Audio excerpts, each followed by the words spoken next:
예, 당신께 맞춥니다. 안성 출신 김학용 의원입니다. 먼저 문화체육관광부 장관으로 내정된 것을 진심으로 축하드립니다. 후보자가 내정되고 나서 여론은 크게 두 가지인 것 같습니다. 하나는 기대, 그리고 또 일부는 우려인 것 같습니다. 기대는 방송에 종사하실 때 날카로운 클로징 멘트를 통해서 국민들의 사랑을 받았던 분이기 때문에 그렇고, 또 반대로 우려는 소위 문화융성을 책임지고 나가야 할 주무장관으로서 행정 경험이 전무하다, 이런 우려를 하고 있는 것으로 알고 있습니다. 향후 이 원활한 문화융성 추진을 위해서 본인이 역점적으로 추진할 정책은 무엇인지, 또 소신을 밝혀주시기 바랍니다. 네, 존경하는 김학용 의원님, 우선 기대 부분에 대해서는 너무 과찬의 말씀을 주신 것 같아서 잘 모르겠습니다. 그 다음 우려하시는 부분에 대해서는 저도 100% 공감합니다. 그러나 존경하는 김학용 의원님, 제가 30년 동안 KBS, SBS 기자 생활을 통해서 다양한 분야에 다양한 사건, 다양한 사물을 접했습니다. 또 저는 문화, 예술, 체육, 관광 모든 분야에서 수요자의 입장에서 이런 건 이렇게 하면 더 좋을 텐데라는 호기심 같은 것들이 있었습니다. 제가 기자 생활을 통해서 터득한 이른바 소통과 활동성, 독창성, 상상력 이런 것들을 발휘한다면 대한민국 문화 융성에 적지 않은 일을 해낼 수 있을 것이라는 자신감을 가지고 있습니다. 더불어 한 나라의 국격이 군사력이나 경제력으로 평가받던 시대는 이제 지났다고 봅니다. 이른바 소프트 파워인 문화 이 한 분야만으로도 한 나라의 품격, 한 나라의 경쟁력이 결정된다고 저는 굳게 믿고 있습니다. 그 과정에서 발로 뛰는 행정으로 정말 작은 역할이나마 하고 싶습니다. 네, 잘 알겠습니다. 꼭 그렇게 기대대로 해주시기를 부탁을 드리고요. 두 번째는 이 파주희망연구소 임대차 계약서와 관련해서 질의를 하겠습니다. 문제는 크게 두 가지인 것 같습니다.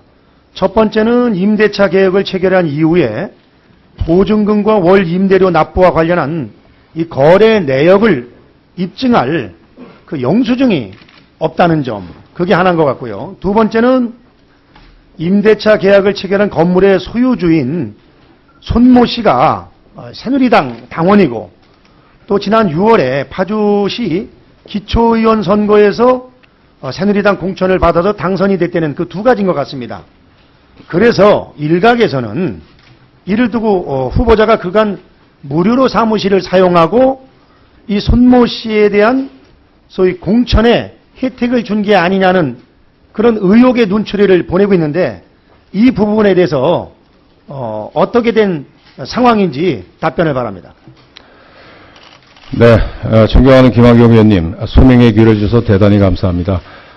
그건 전혀 사실과 다릅니다. 현행 법에는 당협위원장이라 하더라도 당협 사무실을 낼 수 없게 되어 있습니다. 정치를 처음 하는 제가 얼마나 그 부분에 대해서 노심초사했겠습니까? 저는 교화, 운정 이 모든 사무실을 당협위원회 사무실로 운영한 것이 아니고 제 개인 이름으로 희망연구소라는 이름으로 운영을 해왔습니다. 따라서 그 당시에 누가 저한테 돈을 준 바도 없고 제가 가지고 있던 선거보증금의 일부 뭐 이런 것들로 처음에는 교화에서 1,000만 원 보증금에 90만 원 정도의 월세를 냈고요. 다음 운정으로 옮겨올 때는 3천만 원의 계약금에 80만 원의 월세를 냈습니다. 또 소유주인 손모 씨가 이번에 당선됐다라는 말씀 부분도 제가 2월 말에 당협위원장을 사퇴했습니다. 아리랑TV 사장으로 취임하면서 사퇴한 것입니다. 그래서 당협위원장 역할을 하지 않았고 공천에 관여한 바도 없습니다.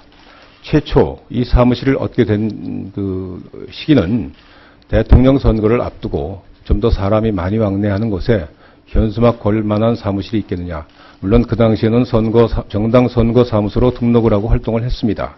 그래서 제 사무실에 간사를 맡은 친구를 통해서 사무실을 좀 알아봐다오 이렇게 얘기를 한 겁니다.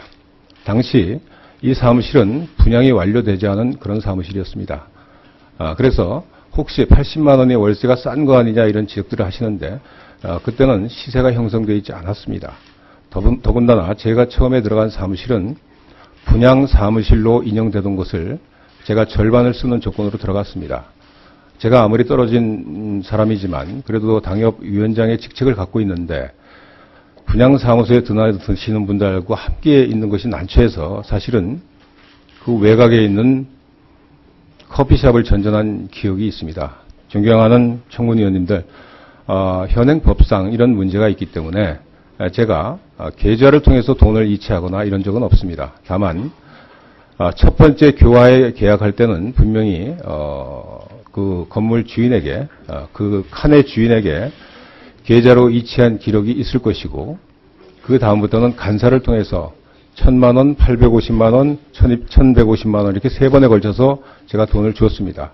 그리고 그 돈이 3,000만 원이 완비된 이후에 계약서를 가져가서 임대차 계약서를 가져와서 제가 사인해 준 기억이 있습니다. 그리고 월세 80만 원 부분은 죄송하지만 제가 먼저 질의를 하나 하고 마저 답변을 해주시기 바랍니다. 네.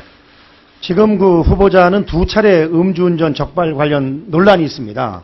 2005년도 거는 본인도 인정을 했고 아까 사과를 했습니다마는 1996년 10월에 있었던 그 음주 단속 논란과 관련해서는 지금 이론이 있는 것 같습니다. 당시 상황과 실질적으로 음주를 한 것인지 또 당시 자막에 나온 것처럼 소위 소주 3분의 2병을 마신 건지 아니면 아닌 건지 그 부분에 대해서 좀 답변을 한꺼번에 지금 해주시기 바랍니다. 네, 먼저 19년 전의 일이지만 그 당시 젊은 기자로서 경거망동한 부분이 있습니다. 단속 경관 앞에서 제 차에 타고 있던 술이 많이 취하신 우리 부장 선배들 앞에서 뭔가 과시하려는 듯이 행동한 부분에 대해서 정말 너무나 부끄럽고 지난 19년 동안 제 마음에 큰 빚이었습니다. 그러나 존경하는 청문위원님, 그 사안은 모 방송사에서 묘한 방식으로 왜곡을 했고 제가 오죽 억울하고 분했으면 언론중재위원회에 제소를 하고 또 민사소송을 제기했겠습니까? 이 사안이 지난 2012년 선거 때도 굉장한 아픔으로 다가왔습니다. 그러나 다시 한번 말씀드리지만 그 당시에 제 경고망동에 대해서는 마음속 깊이 반성하지만 선거 국면에 군대 제대한 제 아들이 성인이 된 제 딸이 아빠 정말 저런 일이 있었냐고 물을 때 통곡하며 물을 때 제 마음이 어떻겠습니까? 이것은 언론 보도의 공공성이나 언론의 횡포 이런 차원을 떠나서 평범한 한 가정에 대한 폭력이었습니다. 물론 다시 한번 말씀드리지만 당시 저는 음주운전에 걸린 것이 아니고 단지 젊은 기자로서 경거망동하고 적절치 않은 발언을 하고 이런 것들에 대해서는 지난 19년 동안 끊임없이 스스로를 채찍질하고 반성해 왔습니다. 이런 점에서 이 문제에 관한 한 여러 청문위원님들이 해량해 주시기를 간절히 요청합니다. 네. 김학의 의원 수고하셨습니다. 이어서 유인태 의원 질의해 주십시오.